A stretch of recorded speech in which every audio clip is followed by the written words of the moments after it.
नमस्कार, मैं हूं आपके साथ नम्रता। दिल्ली की सियासत में उस वक्त नया मोड़ आ गया जब मनीष सिसोदिया के घर पर सीबीआई ने छापेमारी कर दी। ये रेड लगभग 14 घंटे तक चली, जिसके बाद बीजेपी ने आम आदमी पार्टी पर जमकर निशाना साधा। हालांकि बीजेपी के तंज पर आप के नेताओं ने एक एक कर मीडिया के सामने अपनी बात रखी। सिसोदिया के बचाव में खुद अरविंद केजरीवाल भी आगे आए और कहा कि चूंकि न्यूयॉर्क टाइम्स में सिसोदिया की तारीफ हुई है, इसीलिए हमें आगे बढ़ने से रोका जा रहा है, अड़चनें पैदा की जा रही हैं। आज मनीष सिसोदिया को दुनिया का सबसे अच्छा शिक्षा मंत्री घोषित किया गया, लेकिन उसके घर सीबीआई पहुंच के रेड मारने के लिए। सिसोदिया के बहाने आप और बीजेपी का आरोप प्रत्यारोप का सिलसिला चल ही रहा था कि न्यूज चैनल्स को इस मुद्दे पर डिबेट करने का मौका मिल गया। जाने माने न्यूज चैनल जी न्यूज ने भी इस पर एक प्राइम टाइम डिबेट रखी, जिसमें मेहमान के तौर पर कई नेताओं को आमंत्रित किया गया। इनमें आम आदमी पार्टी की तरफ से सौरभ भारद्वाज शामिल हुए। डिबेट चल रही थी और इसे होस्ट कर रही थी अदिति त्यागी। अदिति त्यागी ने सौरभ भारद्वाज का रुख करते हुए सवाल पूछ लिया कि ऐसी पार्टी जो करप्शन के खिलाफ होने का दम भरती थी, उसके नेता के घर पर सीबीआई ने छापेमारी की, इस पर आप क्या कहेंगे? वैसे तो ये सवाल सीधा सीधा था, लेकिन सौरभ भारद्वाज को पता नहीं अदिति का सवाल पसंद नहीं आया या फिर उनका मिजाज पसंद नहीं आया, भड़क गए। अदिति से कहने लगे कि आप पहले तमीज से बात कीजिए, तमीज से बात करोगी तो जवाब मिलेगा, नहीं तो नहीं मिलेगा। इस पर एंकर बार बार अपना सवाल दोहराती दिखी, कहती रही कि ठीक है, आप सवाल का जवाब दे दीजिए ना, जनता देख रही है कि मैंने तमीज से बात की है या नहीं। सौरभ भारद्वाज बार बार तमीज तमीज और तमीज पर ही अटके रहे। लाइव डिबेट में ही अदिति पर चिल्लाकर बोले, बीजेपी के नेताओं से आराम से बात करोगी और विपक्ष से बदतमीजी से बात करोगी, ये है तुम्हारी पत्रकारिता? जैसे संजय सिंह ने तुम्हें तमीज सिखाई थी, आज मैं सिखाकर जाऊंगा।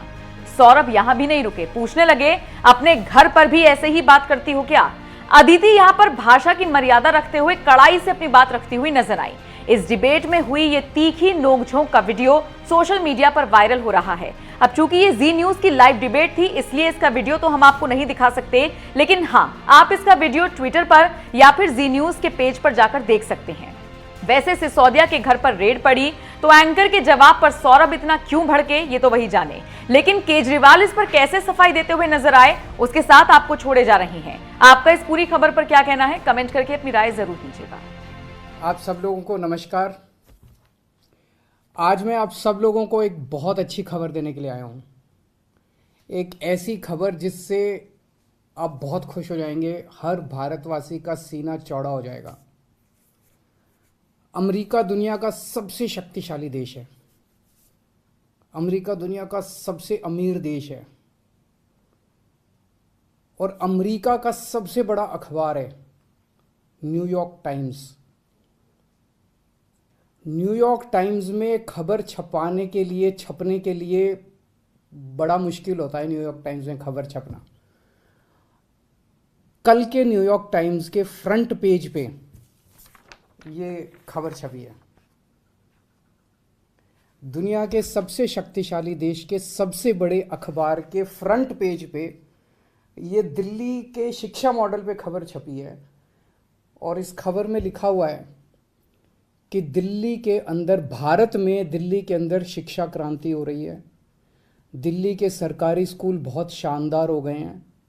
दिल्ली के सरकारी स्कूलों में अब लोग अपने बच्चों को प्राइवेट स्कूलों से नाम कटा कटा के दिल्ली के सरकारी स्कूलों में भर्ती करा रहे हैं और दिल्ली के सरकारी स्कूलों में पढ़ने वाले गरीब बच्चे अपना अच्छा करियर बना बना के अपने अपने परिवारों की गरीबी दूर कर रहे हैं।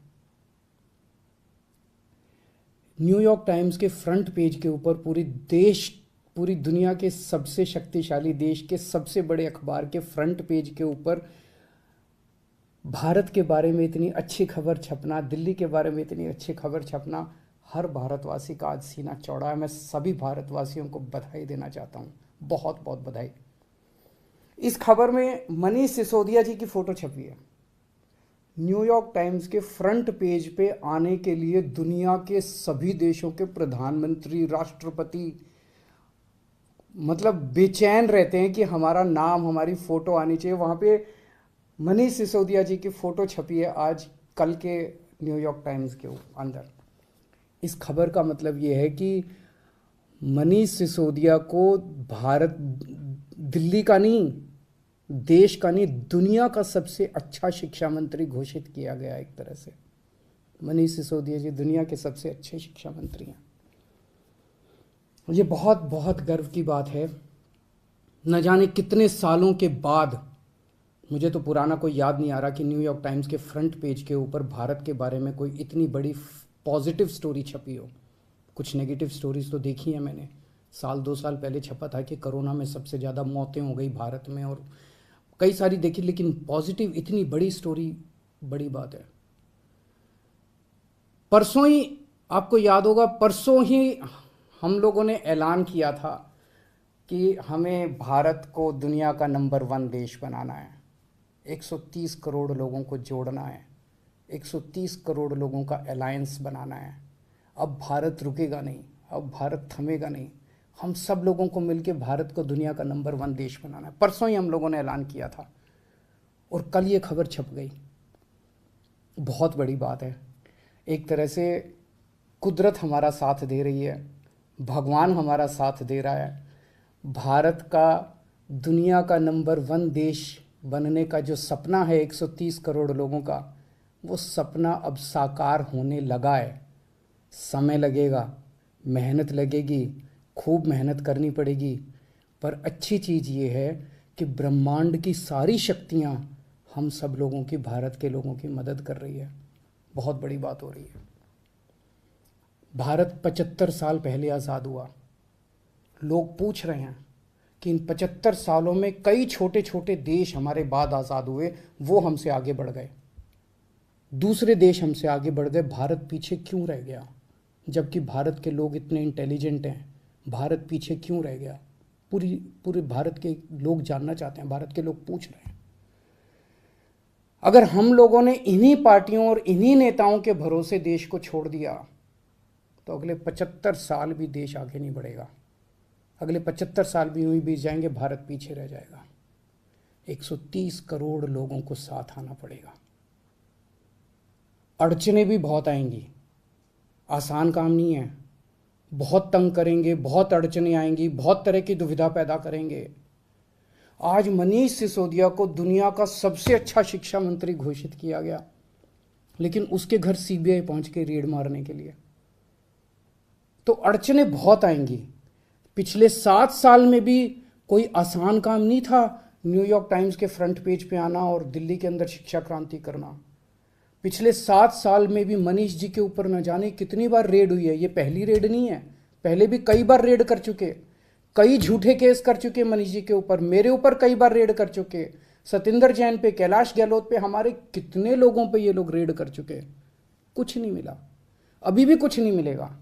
तो सीबीआई अपना काम कर रही है, उसे घबराने की जरूरत नहीं है। सीबीआई को हम अपना काम करने दें। उनको ऊपर से आदेश हैं कि भाई इनको तंग करना है, ऊपर से आदेश हैं, अड़चनें अड़ाओ। अड़चनें आएंगी, काम नहीं रुकेगा। अड़चनों से काम किसी भी हालत में रुकने देना नहीं है। अब एक ही अपना मकसद है, इनके भरोसे अगर देश छोड़ दिया तो ये लोग भारत को कभी आगे नहीं आने देंगे, हमेशा टांग खींचेंगे। अब 130 करोड़ लोगों को मिलके भारत को आगे ले जाना है। आज मैं एक नंबर जारी कर रहा हूं, मिस्ड कॉल नंबर 95100100।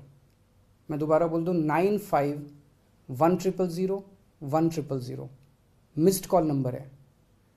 जो लोग इस मिशन में जुड़ना चाहते हैं, जो लोग भारत को दुनिया का नंबर 1 देश देखना चाहते हैं, जो लोग भारत को सबसे शक्तिशाली बनते हुए देखना चाहते हैं, जो लोग भारत को सर्वश्रेष्ठ राष्ट्र देखना चाहते हैं, इस मिशन में जुड़ो। इस नंबर पे मिस्ड कॉल करो, आप भी करो और सबसे कराओ, और सारे मीडिया वालों से भी मेरी विनती है, इस नंबर का खूब प्रचार करो। ये देश आपका भी है, ये देश हमारा सबका है। इस नंबर का खूब प्रचार करो। हमें 130 करोड़ लोगों को इस मिशन के साथ जोड़ना है। आप चाहते हो ना कि न्यूयॉर्क टाइम्स के फ्रंट पेज पे रोज भारत की खबर, अच्छी खबर छपनी चाहिए। और न्यूयॉर्क टाइम्स क्यों, आप चाहते हो ना कि फ्रांस के, लंदन के, जापान के, नॉर्वे के, स्वीडन के हर देश के फ्रंट पेज के ऊपर भारत छाया होना चाहिए। तो हम 130 करोड़ भारतीयों को एक साथ आना पड़ेगा। अपने अपने फ़ोन उठाओ, मैं फिर से नंबर कर रहा हूँ 9510001000 9510001000। इस नंबर पे मिस्ड कॉल करो, इस मिशन के साथ जुड़ो।